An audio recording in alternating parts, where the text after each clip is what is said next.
감사합니다.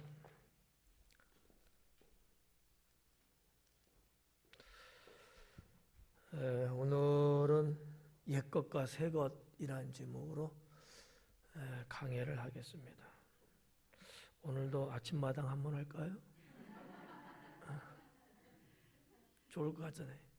오늘 말씀에도 보니까 여기 의원이 나오는데 이제 말씀드리기 좀 그렇지만 뭐 건망증이든 치매든 간에 이제 여러분이 알고 있는 어떤 지식이 있잖아요. 지금 찬양을 한 것처럼 이 찬양을 알고 있는데 찬양을 앞에서 부르기 전 가사가 떠오르면 내가 예를 들어서 모든 만물이 이렇게 할 때 이 가사가 내 머릿속에 기억이 나면 치매는 아니야. 근데 분명히 알고는 있는 것 같은데 생각이 떠오르질 않아. 그러면은 이게 치매 쪽으로 생각해도 아마 맞을 거예요.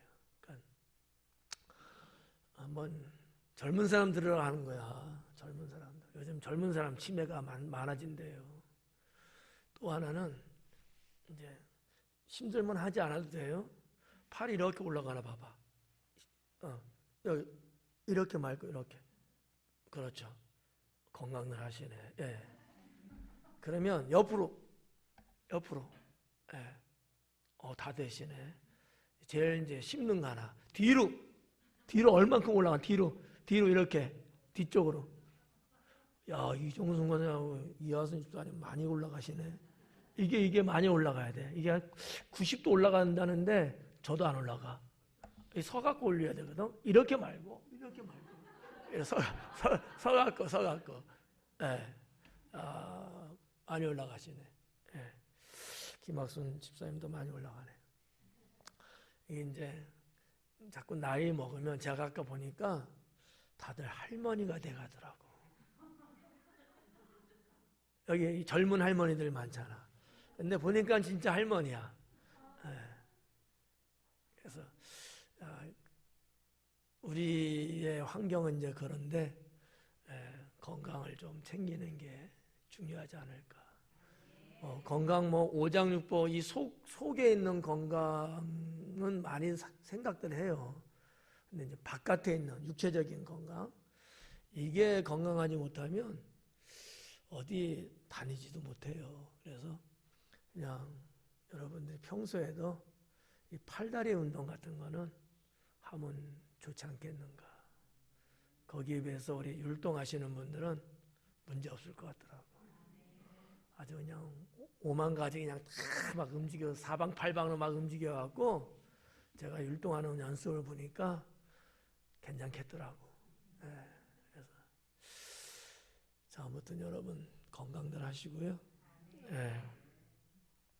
오늘 예수님께서 레위를 제자로 삼는 말씀이 나오고 이 말씀에 연하여서 바리새인과 서기관들이 예수님을 시비를 걸어요. 시비를 거는데 거기에 따르는 답변을 하는 내용들로 마지막 39절까지 되어 있습니다. 근데 사실 어떻게 보면은 이 레위라고 하는 사람을 제자로 삼는 사건인데 엉뚱하게 불똥이 튀어서 다른 어떠한 문제로 이렇게 발전돼가요. 예수님이 이 땅에 오신 목적이 뭐냐? 여기까지 이제 말씀을 전하게 되는 이러한 내용이 되는데 상당히 우리들에게는 중요한 말씀들로 구성이 되어 있습니다. 제가 개인적으로 볼 때는 누가가 거기까지 원래 쓰려고 했을까라고 생각할 정도로 가장 중요한 포인트는 지금 제자 삼는 문제들이었거든요. 그런데 이 제자 삼는 문제에 있어서 새로운 문제가 발생이 되는데 예수님은 그 새로운 문제를 문제로 여기지 않고 오히려 진리를 전하는 그러한 기회로 삼더라고요. 우리도 이런 지혜로움은 배워야 되지 않겠나. 살다 보면 우리도 문제를 만나잖아요. 여러분 어때요? 문제를 만나게 되는데 내게 오는 문제 어떻게 좋아요? 싫어요? 그렇죠. 싫어하잖아요. 예. 근데 우리는 좋아하는 건 아니겠지만 좋은 쪽으로 바꿔나갈 수 있어야 돼요. 싫어하는 거는 맞아요. 뭐 없으면 좋다 생각도 하잖아요. 그렇지만 두려워할 필요는 없고 오히려 내게 오는 문제를 좋은 기회로 삼을 수 있는 이런 것들이 이제 필요하다고 저는 생각됩니다. 저도 이렇게 좀 이렇게 생활하면서 목회하면서 여러 방면으로 이렇게 활동을 하잖아요. 그럼 언제든지 문제가 와요. 해보지 않은 것, 알지도 못하는 것, 뭐 이런 것들 있잖아요. 아니면 피하고 싶은 것, 이런 것들이 있거든요. 근데 또 막상 해보면 그것 때문에 또 좋은 일이 또 만들어지더라고요.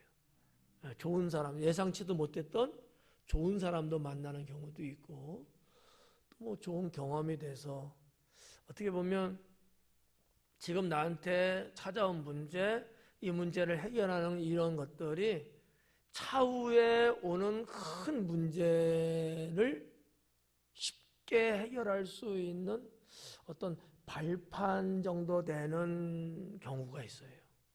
만약에 사전에 그게 없었다면 이 문제를 감당하기 상당히 어려웠을 거예요. 근데 감당할 수 있을 정도로 사전에 뭔가 이렇게 워밍업을 하듯이 준비 동작을 하듯이 한 번쯤 치러봤기 때문에 정말 감당할 수 없는 큰 문제를 별 문제 아닌 것처럼 해내는 경우들이 있더라는 거죠. 그래서 우리 그리스도인들은 자기에게 찾아오는 어떤 문제랄지라도 그거를 너무 두려워하기보다는 주님 앞에 기도하면서 나가면 하나님이 방금 말씀드린 것처럼 그 엄청난 문제지만 그것도 거뜬히 해결할 수 있는 사전에 자잘구레한 것들을 미리 경험하게 하셔서 후에 오는 큰 문제도 문제 없이 살아갈 수 있도록 하는 그러한 은혜가 있음을 믿을 수 있기 바랍니다. 오늘 상당히 내용이 많은 거라 조금 문제야. 그래가지고 그래도 슬쩍 여러분에게 기름을 쳤잖아요. 아마 매끄럽게 가지 않을까. 27절 말씀에 그 후에 예수님께서 나가사 네위라는 세리. 자, 그 후에 그랬는데 이 그 후라는 것은 뭐를 말하냐면 이 일들 후에라는 말이에요. 원어는 이제 그렇게 돼 있어요. 이 일들은 그 앞부분에 있었던 사건들이 좀 있었잖아요. 제자를 부르는 것도 있었지만 중풍병자를 부르는 사건도 있었고요. 이러한 일들이 있은 후에라는 얘기예요. 예수님께서 바깥으로 나가신 거예요. 지금 이 중풍병자의 사건은 집 안에서 일어난 사건이고요. 그리고 나서 예수님이 바깥으로 나가신 거예요. 근데 나갔는데 레위라는 세리가 쇠간에 앉아 있는 것을 봤다라고 하는 거죠. 레위라고 하는 사람이 있는데 이 사람이 세간에 앉아 있대요. 지금 말하면 세간은 세무소예요. 당진 세무소, 예산 세무소, 서산 세무소 이런 세무소가 있잖아요. 그 세무소를 말하는 거야. 세관이라고 보통 말. 옛날에는 여관 그랬잖아요. 몰라요? 여관이라는 말 있잖아요. 여관. 사람들이 여행하다가 머무는 묵고 가는 그 여관. 요즘은 여관이라는 말 안 하죠. 그냥 모텔, 호텔 이렇게 말하잖아요. 옛날에는 다 여관. 그리고 아주 값싼 데가 여인수. 그리고 조선시대 때는 주막. 이렇게 시대마다 이제 부르는 이제 명칭은 달라졌습니다만 여관, 이 관, 한자 관이 의미하는 것처럼 머무는 장소예요. 여기서도 이제 세관이잖아. 세금을 걷어들이고 이렇게 사무의 일을 보는 장소, 세관. 세관에 앉아 있다는 거. 왜냐하면 이 레위는 세리예요. 레위는 직업이 돈을 세금을 걷어들이는 것을 가지고 돈을 센다든지 세금의 업무를 보는 일을 하는 사람이에요. 이 레위라고 하는 이 단어, 이 말은, 이 이름은 야곱의 아들 중에 레위가 있단 말이죠. 레위. 이 레위라는 것은 레아의 아들이 이제 레위인데 이 이름의 뜻이 연합함이에요. 연합함. 그러니까 아마 이름을 졌을 때 레아가 사실은 언니인데도 불구하고 동생 라헬한테 신랑을 뺏기듯이 먼저 출산하는 게 맞는데 그게 안 됐거든요. 왜냐하면 라헬을 먼저 선택했거든. 이뻤던 것 같아. 그러니까 언니 입장에서는 좀 혹했죠. 그 다음에 이제 레아가 이제 부인이 됐는데 자식을 낳아요. 레위를 낳는데 이름을 레위라고 부르는 거예요. 왜? 나도 야곱 남편하고 연합됐다. 한 몸이 됐다. 이런 의미로 아마 레위라고 졌을 거예요. 레위라는 뜻 자체가 연합함이라는 뜻이기 때문에 그런 의미였을 거예요. 그 레위와 똑같은 이름인데 성경에는 이 레위라고 이렇게 기록이 되기도 하지만 또 마태라고 또 나오기도 해요. 우리가 보는 마태복음 있죠? 마태복음은 예수님 제자 마태가 기록한 건데 마태와 레위는 똑같은 사람이에요. 그러니까 원래 이름은 레위고 예수님이 지어준 이름은 마태예요. 접수됐죠? 네. 그래서 마태복음의 저자 레위 마태고요. 상당히 나름대로 큰 일을 한 예수님의 제자죠. 자, 세리가 세간에 앉아 있는 것을 보시고 나를 따르라 하시니 그래요. 여기 이제 보시고라는 단어가 있는데 에데아사토라고 하는 단어로 되어 있거든요. 에데아사토인데 이게 일종의 주시하여 이렇게 꿰뚫어 보는 거예요. 꿰뚫어 보다, 아주 주시하다, 응시하다, 이런 것들이죠. 근데 이게 이제 그냥 보는 정도가 아니고 자세히 쳐다보는 거예요. 그런 경우들이 있잖아요. 우리들도 때로는 좀 새롭다든지 관심이 좀 더 강하게 오면은 상당히 주시를 하잖아요. 그냥 슬쩍 보지는 않잖아요. 그런 것처럼 예수님은 레위를 아주 주의 깊게 쳐다보고 있었다라고 하는 것이죠. 아마 예수님은 레위의 어떤 행동, 생활, 업무 보는 거 이런 것들을 관심 있게 봤다 이렇게 볼 수도 있지만 그것보다는 제가 볼 때 그의 영혼을 뚫어지게 쳐다본 것이 아니었을까 이렇게 생각됩니다. 자, 그러면서 예수님은 나를 따르라 이렇게 말씀을 하셔요. 나를 따르라. 이 따르라라는 이 단어가 그냥 따르라 하는 거니까 그러긴 한데 이게 무슨 의미냐 하면은 같은 길에 함께 서 있다라는 단어거든요. 같은 길에 같이 서 있어요. 이게 따른다는 의미야. 근데 만약에 나는 예수님 제자야 그런데 다른 길에 서 있어. 엄한 데가 있어. 이건 제자가 아닌 거예요. 예수님의 제자, 예수님을 따르는 자라면 예수님이 계신 그 길에 같이 있어야 되는 거죠. 네. 무슨 말인지 이해가죠? 네. 보통 이제 한국 교회가 자꾸 예수님 제자, 주님의 제자라는 단어를 많이 쓰기 시작했어요. 요즘은 좀 뜸하고요. 한 1990년대, 2000년 이때는 참 많이 썼을 거예요. 너도 나도 다 제자래. 근데 제자 같지가 않아. 엉뚱한 곳에 가 있고 이상한 짓 하면서도 다 제자래. 제자가라는 단어가 너무 함부로 써진 것 아닐까 이렇게 생각되죠. 정말 제자라는 것은 뭐예요? 오늘 여기 27절에서 보듯이 주님을 따르는 거예요. 발벗고 나서는 거거든요.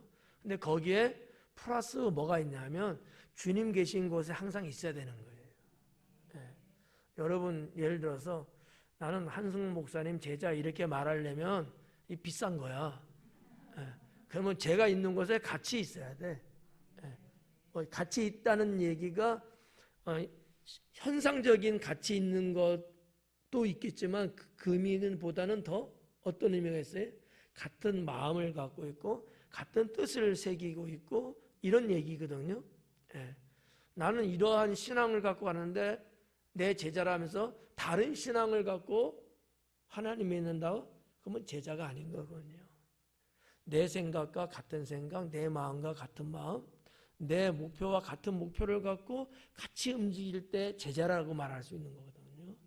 예, 원래 이 제자라는 이 마데테스라는 단어는 그런 의미예요. 생명을 같이 나누다라는 그런 아주 깊은 의미가 있어요. 예, 그러니까 오늘 여기서 예수님도 나를 따르라 이렇게 말씀한 거죠. 내가 가는 길에 너도 여기 와라 이런 얘기라고 볼 수 있는 거죠. 이제 그렇게 했더니만 28절에 그가 레위가 모든 것을 버리고 일어나 따르니라 그래요. 예. 야, 뭐 이 사람 도대체 뭐야? 따르라는 말 한마디에 한 번도 본 적도 없는 사람을 무작정 따르러 간다? 야, 겁도 없다. 예. 레위가 예수님을 알았을까? 글쎄, 잘 모르겠네. 알지 못했대요. 예. 몰랐을 것 같아요. 왜냐하면 이 레위는 세리이기 때문에 계속 세간에서 업무만 보고 지금 말하면 공무원이에요. 어딜 일하는 시간에 나가 있어. 그러면 일 끝나고 나면 어두워져요. 그러면 집에 있어야 돼. 그러니까 이건 제 개인적인 생각인데 뭐 예수님의 소문은 들었는지는 몰라도 뭐 예수님 계신 곳에 가보고 이러지는 아마 못했을 것 같아요. 예. 워낙 자기 업무에 충실한 사람. 저는 이 마태라는 사람을 저는 그렇게 평가하고 있거든요. 상당히 샤프해요. 그리고 철저하고요. 좀 나쁜 말로 말하면 따지기를 좋아해요. 따지기를 좋아해요. 그러니까 그 말은 무슨 얘기냐면 자기 할 도리는 정말 잘한다는 거야. 빈틈없이 하는 사람이에요. 그래서 예수님께서 뭐 오병이어 기적 일으킬 때나 이런 큰 어떤 사건을 할 때 계산해 보니까 말도 안 되는 거야. 근데 안드레 같은 사람은 그런 거 안 따져. 아멘, 할렐루야, 제가 할게 막 이러는데 마태는 그걸 어떻게 하지? 그게 가능해? 말도 안 돼. 너무 똑똑한 거야. 예, 이런 사람이거든요. 예. 이 마태라는 이 레위는 그런 사람이라고 놓고 봤을 때, 야, 예수님을 그냥 겁없이 따라 나선다? 이 놀라운 일이에요. 아마 레위라는 사람으로 볼 때는 그럴 수 없는 사람이지만 그런데 그가 왜 그럴 수 있었을까? 제가 볼 때는 성령께서 그를 감동시키지 않았겠느냐. 이렇게 본다면 오늘날 우리들도 때로는 그런 경우 있잖아요. 좀 따지고 계산도 해보고 그냥 이렇게 먼저 믿음으로 착 하기보다는 한번 동태를 좀 살펴보고 누가 하지? 뭐 이러고 그 다음에 하려고 하고 뭐 이런 게 좀 있단 말이지. 이런 것에서 좀 벗어나야 되지 않느냐. 예, 주의 말씀이 있다면은 우리는 믿음으로 그 말씀에 순종하는 이러한 신앙을 우리도 가져야 되지 않겠냐 이렇게 봐집니다. 여기 28절에 모든 것을 버리고라고 했어요. 이게 제자도거든요. 모든 걸 버렸대요. 지금도 공무원 어렵대잖아요. 공무원 들어가기. 옛날에도 어려웠어요. 그러니까 옛날에도 뭐 이 시골 면석에만 해도 뭐 그렇게 뭐 권세가 대단했다며. 면석이면 업무 다 보는 거 아니야. 이 사람의 펜 하나로 사람의 인생이 왔다 갔다 할 수도 있어요. 옛날에 정말 그랬거든. 이거 잘못 이름 써주면요 평생 그 이름을 불러야 돼. 그렇잖아. 아니, 생년월일도 예를 들어서 2022년에 태어났는데 2024년 오지도 않았는데 24년을 기록해 놨어. 그럼 어떻게 되는가? 2살 줄어든 거야. 면석이의 문제야 이거. 못 고쳐. 그러니까 저는 이 지방에서 안 살아봐서 모르지만 우리 서울에서도 그런 얘기해요. 속담이지 뭐. 면석이면 최고다. 그래서 남자가 면석이 하면 이 처녀들이 줄 섰대잖아. 당신은 안 그랬어요? 하여튼 이 정도로 공무원이라고 하는 존재는 특히 우리나라에서는 꽤나 괜찮은 직업 중에 하나죠. 이 여러분 레위는 그런 사람이에요. 삭개오는 세리장이잖아요. 세관의 우두머리야. 세무서장이야 지금 세무서장. 그런 것처럼 이 레위도 세리예요. 근데 다 버리고 떠나. 제가 볼 때 이 정도 당시에 세리 정도 했으면은 집안도 무시 못해요. 돈이 많든지 권력이 있든지 아니면 환경적으로 한국말로 말하면 누가 뒤를 봐줄 수 있는 백이 좋든지 아무나 세리 안 되거든요. 근데 이거 다 버리고 여기서 다 버린 것은 여러분들도 이제 알다시피 가족도 다 놔두고 자기 이렇게 펼쳐지는 미래도 다 접고 수입도 아주 짭짤했을 거야. 세리잖아. 그것도 다 내려놓고 하여튼 자기가 누릴 수 있는 모든 혜택과 유익, 권리 이런 등등을 다 포기하고 예수님을 따랐다라는 거죠. 이게 제자도다라는 거죠. 제자가 되려면 이래야 된다. 내 모든 것을 다 포기해야 주님의 제자가 될 수 있다. 그래서 여쭤보면 여러분은 예수님 제자 맞아요? 말 못하게 해놓고 지금 물어보는 거야. 저는 예수님 제자 맞아. 저는 다 포기하고 이 길을 가고 있어요. 물어봐도 난 대답할 수 있어. 물어봐도. 서울 포기하고 여기 내려왔어. 친구들 다 포기하고 만나는 친구가 없어요. 이미 포기한 지가 오래돼갖고 참 사람 좋아하는데 친구 다 포기하고 가족도 다 서울에 살아요. 형제들도 다 뒤로 하고 여기 내려왔고 저희 미래도 다 포기하고 주의 종이 됐고 다 포기했어. 남는 건 딱 몇 개밖에 없어. 사모님 1순위지 뭐. 자식들 그다음에 여러분들 여기 와서 이제 여러분들 우리 교회 요게 다야. 주변에 아무것도 없어요. 친구 만나러 어디 간다 그게 없어. 저는 거의 없어요. 1년에 한 번 있을까 말까 할 정도로 없어.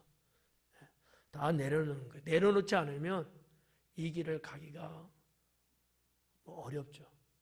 그래서 다 포기하는 거예요. 때로는 여러분도 포기하려는지 몰라요. 정말 저랑 같이 가는 길에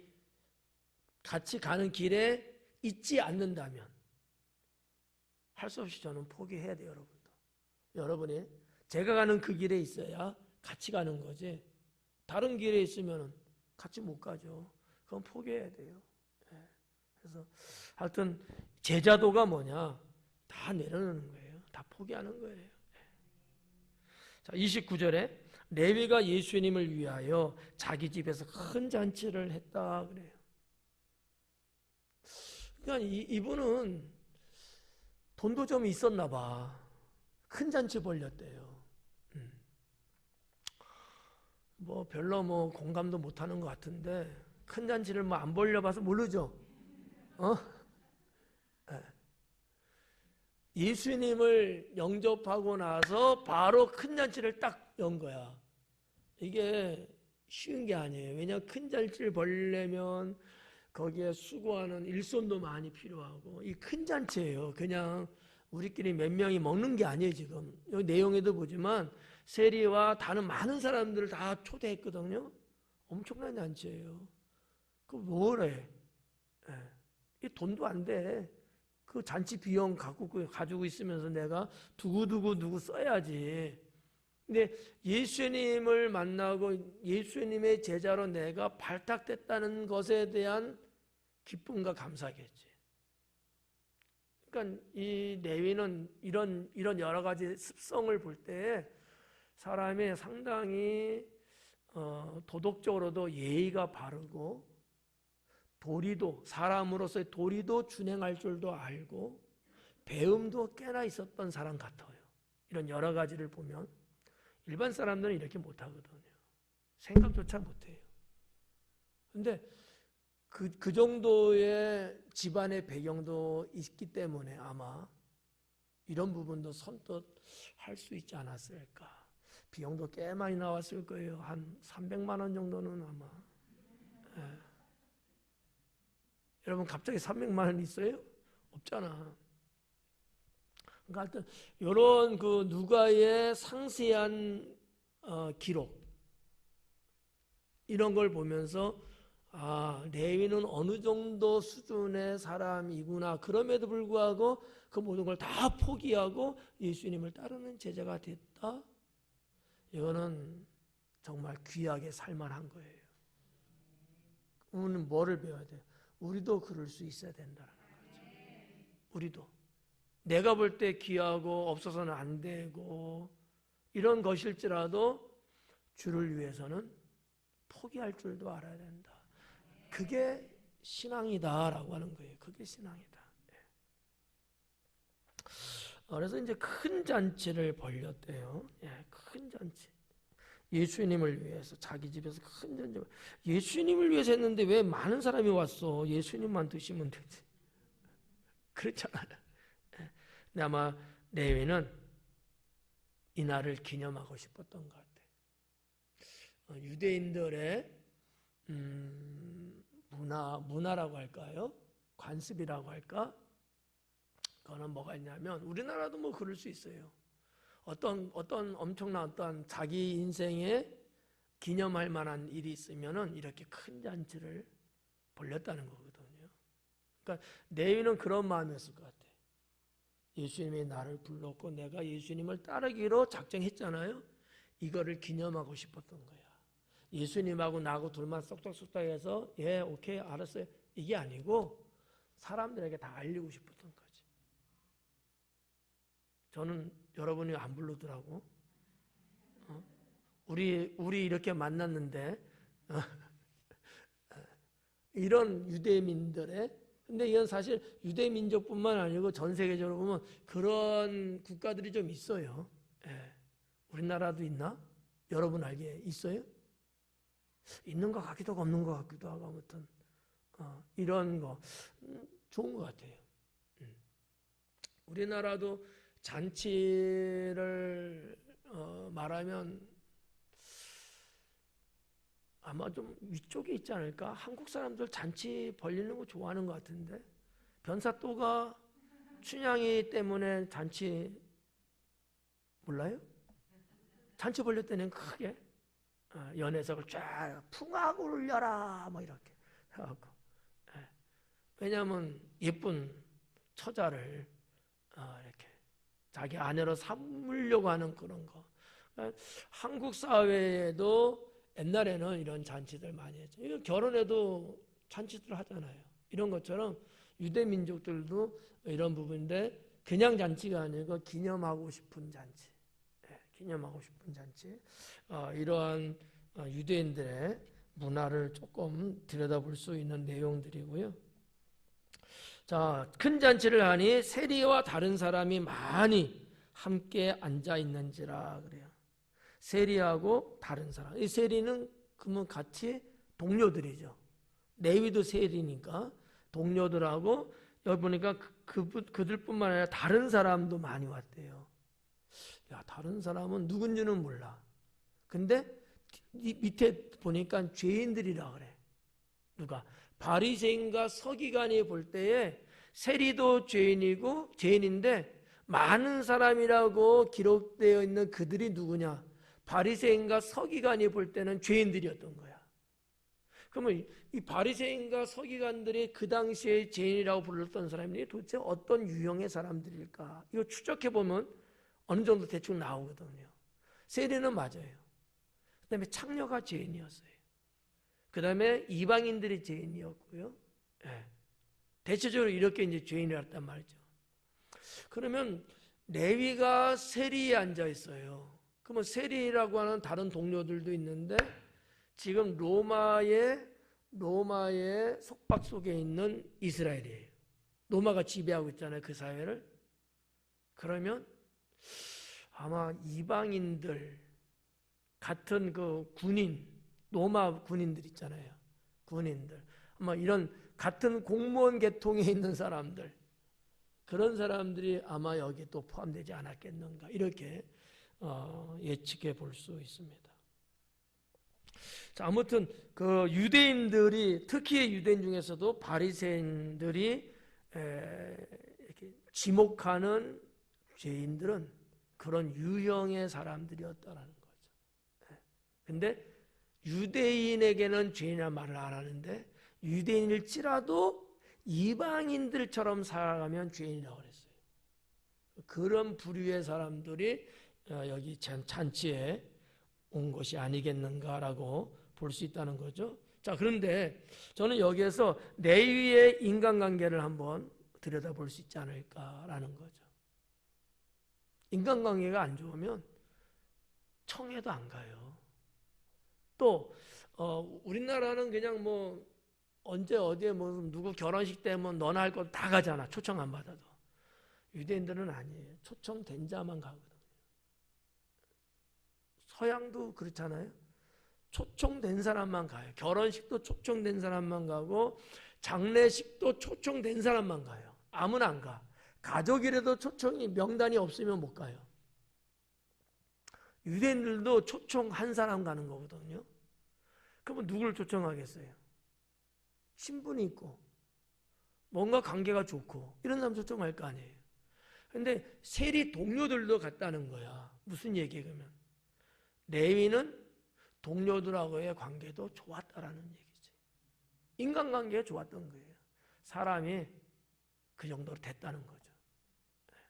별로 뭐 공감하고 싶지 않은 것 같은데 자기들이 인간관계 안 좋아서. 근데 제가 볼 때 레위는 인간관계가 괜찮았나 보다 이렇게 볼 수 있는 거죠. 왜냐하면 세리 동료뿐만 아니라 많은 사람들도 왔다는 거잖아요. 많은 사람들도.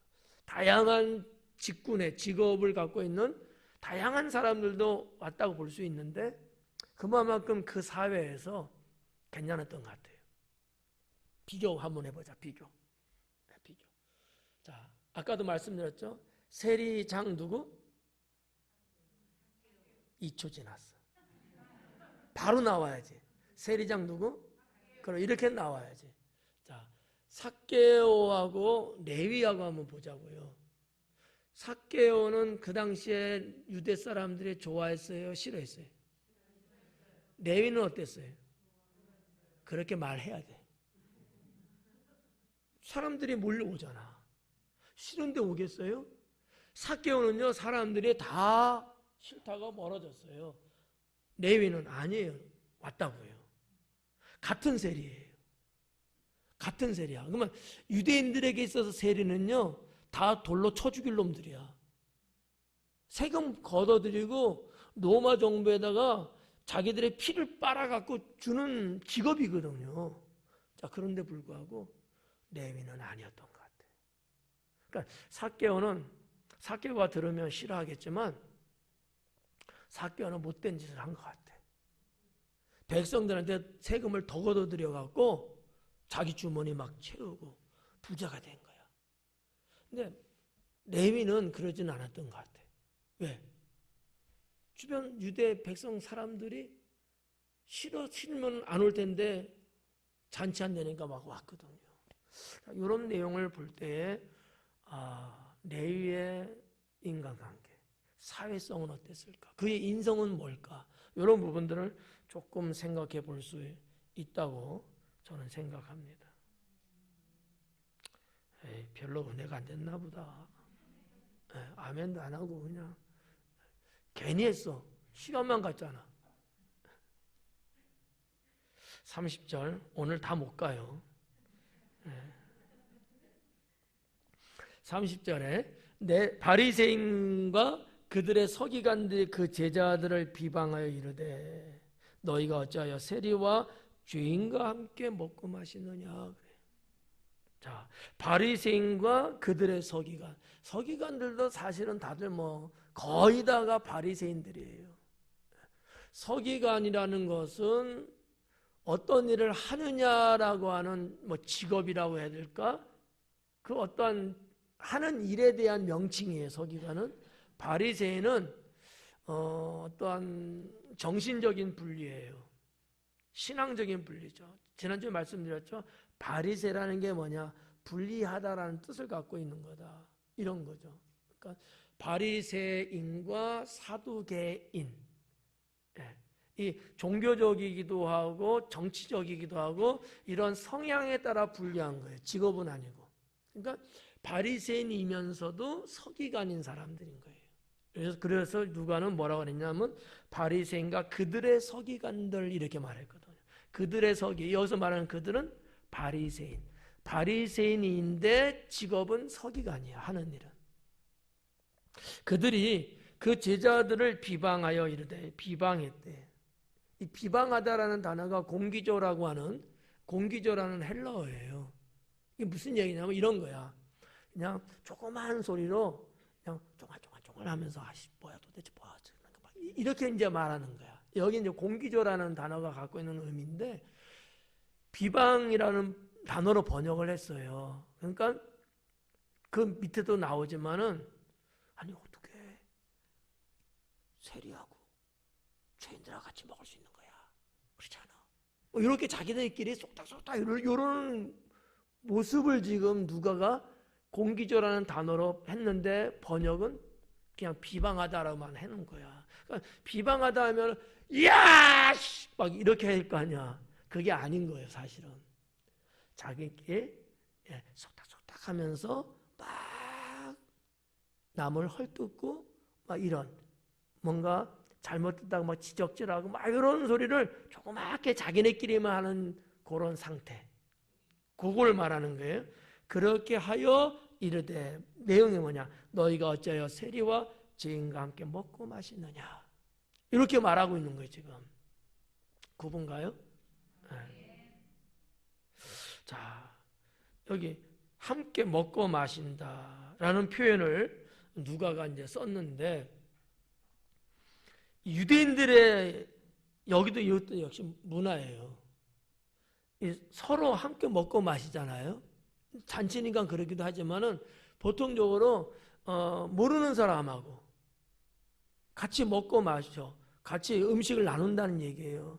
이 얘기는 무슨 얘기냐면 서로가 교제를 의미한다는 거야. 허용하고 있다는 거예요. 받아들인다는 거거든요. 관계를 형성시킨다는 의미에서 이렇게 유대인들은 음식을 서로 이렇게 나누어 먹습니다. 우리나라는 어떨지 모르겠지만 외국도 이렇게 가면은 이렇게 모르는 사람이지만 음식을 건네줄 때 무슨 의미일까? 배고파서 뭐 주는 경우도 있지만 음식을 이렇게 모르는 사람한테 넘겨줘요. 건네줘요. 드세요. 이런. 이 얘기는 무슨 얘기냐면 경계를 풀고 서로 교감을 이루자고 하는 의미예요. 우리나라 사람들은 어떤지 모르겠지만 서양인들의 삶의 의식은 그래요. 유대인도 마찬가지. 뭐 우리나라도 뭐 비슷하지 않을까? 우리 뭐 재래시장 같은 데 가면은 재래시장 말고 재래시장 안 줘.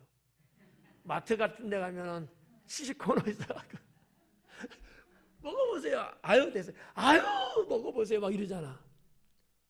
왜 그러지? 물건 팔려고. 하여튼 이제 유대인들은 이런 거 서로를 이렇게 좀 하여튼 뭐 이렇게 교감해서 서로 이제 이렇게 사귀려고 뭐 등등으로 서로 받아들이는 어떠한 개념이 강합니다. 그러니까 누가가 이런 부분들을 소상하게 기록한 것이 성경과 당시의 상황을 이해하는 데는 상당히 유익합니다. 도움이 많이 돼요.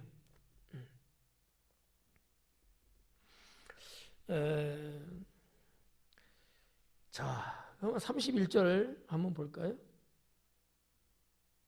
예수님께서 대답하여 이르시되 건강한 자에게는 의사가 쓸데없고 병든 자에게라야 쓸데있나니. 예수님께서는 이 바리새인과 서기관들이 비방하는 내용을 아시고 말씀하는 거예요. 건강한 자에게는 의사가 쓸데없다. 병든 자에게만 의사가 필요한 거다. 이렇게 말씀을 하셨어요. 어떻게 보면 생뚱맞은 답변 같아요. 아니, 세리와 죄인하고 어떻게 같이 먹을 수 있느냐라고 했는데 뜬금없이 무슨 의원과 병자의 얘기를 꺼내신 거예요. 예수님의 접근법이 독특합니다. 깊이가 더 있는 건데 겉으로 보면 이해를 잘 하기 어려울 수는 있어요. 여기에서 예수님은 뭐를 말씀하고 싶은가 하면 내가 이 땅에 온 목적이 뭐다라는 것을 암시하고 있다는 거죠. 그리고 너희가 지금 지적하고 있는 세리와 죄인, 나는 그들을 위해서 왔다는 거야. 그래 너희가 죄인을 알지? 나 죄인을 구원하기 위해서 왔다. 이 말을 비유적으로, 은유적으로 지금 의원과 병자에 대한 걸로 말씀을 하고 있다라고 하는 거죠. 건강한 자에게는 의사 쓸데없고 병든 자에게는 쓸데있어. 그러면 지적질하는 이들이 그러면 건강한 자고 같이 음식 먹는 사람은 병든 자 이걸 말하는 거예요? 그건 아니에요. 그런 의미에서 말한 건 아니고 내가 이 땅에 온 목적에 대한 것을 이야기하고 계신 거예요. 이게 잘못 해석하면은 엉뚱하게 갈 수 있거든요. 지금 그들과 죄인들을 놓고 말씀한 건 아니에요. 그들이 죄인하고 같이 먹는 것을 지적한 것에 대해서 내가 온 목적이 바로 이것 때문이다라는 이 목적론을 갖고 예수님이 하신 말씀이다라는 거죠. 이거를 여러분이 분간해서 들으셔야 돼요. 잘 모르는가 보다. 여기 이제 이 병든 자에게라야 쓸데있나니, 이 병든 자라는 단어를 누가는 이제 기록했는데 이 병든 자라는 건 카고스라고 하는 단어로 되어 있어요. 카고스. 보편적으로 이제 한 3가지 정도를 이야기할 수 있어요. 진짜 질병 걸린 사람한테 카고스라는 단어를 써요. 진짜 병든 사람이에요. 병든 카고스. 또 하나는 종교적으로 또 사용을 해요. 종교적으로 병든 거. 이 카고스라는 단어가 그러니까 종교적인 더러움이죠. 그것도 역시 카고스라는 단어를 썼고요. 또 사회적으로 범죄를 저지르는 사람, 이런 사람한테도 카고스라는 단어를 쓰는 단어예요. 그러니까 진짜 병든 사람, 종교적으로 부패하든지 이런 사람들도 카고스. 또 사회 범죄, 죄 짓는 사람, 이런 사람들 전부 다 카고스라는 단어를 썼어요. 그 당시에 단어가. 근데 누가는 여기서 진짜 병든 사람. 이런 사람들은 도대체 어떤 사람들이냐? 소외된 사람들이에요. 그 사회에서. 몸이 아파서도 소외당하고요. 그 당시에. 종교적으로 타락했다든지 부도덕하든지 이런 사람들도 소외당했어요. 왜냐하면 유대 사회는 종교 사회거든요. 또 실질적으로 사회적으로 범죄를 저지른 사람들, 당연히 이런 사람들도 소외시켰죠. 그러니까 카고스라는 단어는 한마디로 말하면 소외당한 사람을 지칭하는 단어로 많이 썼다는 거죠. 근데 이제 누가가 그렇게 썼는데 번역은 이제 병든 자에게, 왜? 건강한다는 단어가 나왔기 때문에 병든 거로 번역이 된 거예요. 그래야지만 서로가 맞는가. 병든 자에게 쓸데있다. 의사는 그렇죠. 아프지도 않은데 의사 찾아갈 일은 없잖아요. 사람들이요, 어떤 사람들이 싫어하는 몇 명의 사람들이 있대요. 경찰 싫어하고요. 검사 싫어하고요. 의사 싫어한대. 의사도 싫어한대. 아프면 어쩔 수 없이 가는 거지만 그러지 않을 때는 싫어한대요. 어떻게든지 병원에 안 가려고 하는 거지. 의사한테 가는 게 뭐 좋은 사람 있어요? 나도 좋지는 않아. 도움은 받지만 좋지는 않아. 대한민국 경찰서는요 참 좋은 경찰서야. 파출소 이런 거 보면 무엇을 도와드릴까요? 막 이러면서 막 호들이나 막 이러잖아. 전 세계 경찰서 그런 데가 어디 있어요? 그런데도 여전히 경찰서는 싫대. 파출소는. 이게 너무 인식이 강하게 박혀 있는 거야. 우리나라 파출소 좋아하는 사람들이 있잖아요. 술에 만취한 사람들. 가서 때려 부셔도 우리나라 하여튼 그런데 사람들이 싫어하는 직업군 몇 가지 이렇게 있어요. 그런 사람들 싫어하는데 아프면 할 수 없잖아. 아픈 사람한테는 뭐 의사가 최고죠. 그러니까 아마 이렇게 주님의 말씀을 누가는 기록을 했어요. 그러면서 이제 32절에 뭐라 했냐? 내가 의인을 부르러 온 것이 아니요 죄인을 불러 회개시키러 왔노라. 이게 이제 예수님의 주요 골자입니다. 내가 이 땅에 온 목적이 뭐냐? 의인을 부르러 온 것 아니다. 근데 너희들은 너희 스스로 의롭다 생각하지 않느냐? 저들은 스스로 죄인이다 생각하고 있다. 나는 저들을 부르러 왔다. 이런 얘기거든요. 그래서 여기 32절에 죄인을 불러 회개시키러 왔노라 그래요. 이 회개시키러 왔다라는 이 회개시키러라는 단어가 에스 메타노에오라는 단어예요. 이게 메타노에오라는 게 이제 무슨 뜻이냐면 돌이키다라는 거예요. 되돌아가게 하다, 돌이키게 하다 이런 뜻을 갖고 있거든요. 근데 그 앞에 있는 전치사 에이스라는 게 있어요. 영어 아니에요. 헬라어예요. 영어 잘한다고 뭐라 하지 마라. 헬라어 에이스인데 이 전치사예요. 이거는 어떤 방향을 가르칠 때 쓰는 전치사예요.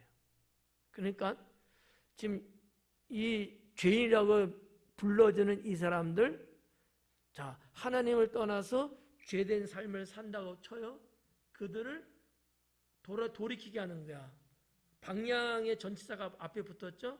그러면 다시 하나님께로 돌아서게끔 하기 위해서 왔다는 거지. 왜? 유대인들은 원래 하나님의 자녀들이니까. 여러분들이 예수님의 비유 말씀 탕자를 생각하시면 쉬워요. 원래 아버지의 자식이잖아요. 유혹받아갖고 타국에 가서 허랑방탕하게 살았는데 도저히 살 수 없어갖고 고민하고 그러잖아요. 그때 어때요? 아버지께로 돌아가야 되겠다. 이게 메타노에오예요. 에이스 메타노에오. 돌아가는 거예요. 영어로 말하면 리턴이죠. 왔던 길로 되돌아가는 거예요. 왔던 길. 출발했던 그 장소로 다시 돌아가는 거예요. 리턴. 턴은 아니에요. 제가 누누이 말씀드리지만 턴은 그냥 방향만 바꾸는 거야. 여기서 출발했는데 제가 이렇게 와요. 턴은 이렇게도 갈 수 있어. 리턴은 이렇게 왔다 다시 출발했던 거로 가는 거야. 이게 리턴이야. 턴과 리턴은 달라요. 에이스 메타노에오는 리턴에 해당되는 내용이에요. 하나님께로 다시 돌아가게끔 하기 위해서 내가 이 땅에 왔다. 이런 말씀을 예수님께서 하셨죠. 아쉽지만 여기서 끝내야 되겠다. 자, 오늘 32절까지 예수님이 제자 레위를 부르시고 레위는 흔쾌히 주님을 따르는 제자가 되고 너무 기뻐하면서 큰 잔치를 베풀고 거기에 동료인 세리들과 죄인들을 초청하고 이러한 내용들. 여러분 이게 그냥 뭐 목사님 말씀하니까 듣는 거로 끝나면 안 돼요. 내 삶에도 이러한 기쁨의 어떠한 날, 기쁨의 어느 순간 정말 주님을 새롭게 만나는 어떤 그런 거, 영적인 어떠한 변화, 이런 것들이 만약에 있다면 우리도 기꺼이 주님 앞에 다 내려놓고, 여러분 뭐 주의 종처럼 그렇게 살라는 그런 뜻은 아니고, 내가 인간적으로 지금 막 그랬던 거 다 내려놓고 주님을 흡족하게 영접하고, 더 나아가서는 이런 기쁨, 이런 감사, 이런 어떤 영적인 주님과의 연합되는 이러한 사건을 기념하려고, 그래갖고 뭐 주변 뭐 누구든지 이렇게 구역장님이든 아니면 뭐 어느 성도님이든 밥 한 끼 먹자. 왜? 뭔 일이 있어? 내가 이런 일이 있었어. 이런 것도 좋아요. 전 좋다고 봐요. 나만 그 기쁨을 느끼는 게 아니고 저 사람도 느끼고, 이것이 뭐가 돼요? 증거가 되는 거거든. 이런 어떤 영적 습관, 이런 문화는 우리들에게 너무 좋은 거예요. 그래서 이제 이런 말 하면 안 되는데, 보편적으로 어떤 분들은 목사님을 이렇게 초대해서 하는 경우들이 있어요, 사실 우리 한국 교인들이. 근데 목사님만 꼭 그래. 그럴 필요는 없어. 그냥 구역장님이든 뭐 임원이든 아니면 늘 친하게 지냈던 사람이든 아니면 꼴 보기 싫었던 사람, 그런 사람이라도 뭔가 영적인 회합의 시간이니까 딱 해서, 그런 것도 심플하지 않아요? 이런 거 저는 개인적으로 좋다고 생각해요. 저도 뭐 지금도 목회하면서도 저도 그러거든요. 뭐 있으면 말은 안 하지만 저만의 그러한 사건을 마음에 간직을 하는 거죠. 좋더라고. 흐뭇하고요. 좋아요. 여러분도 한번 해보세요. 뭐 해보았을 수도 있어요.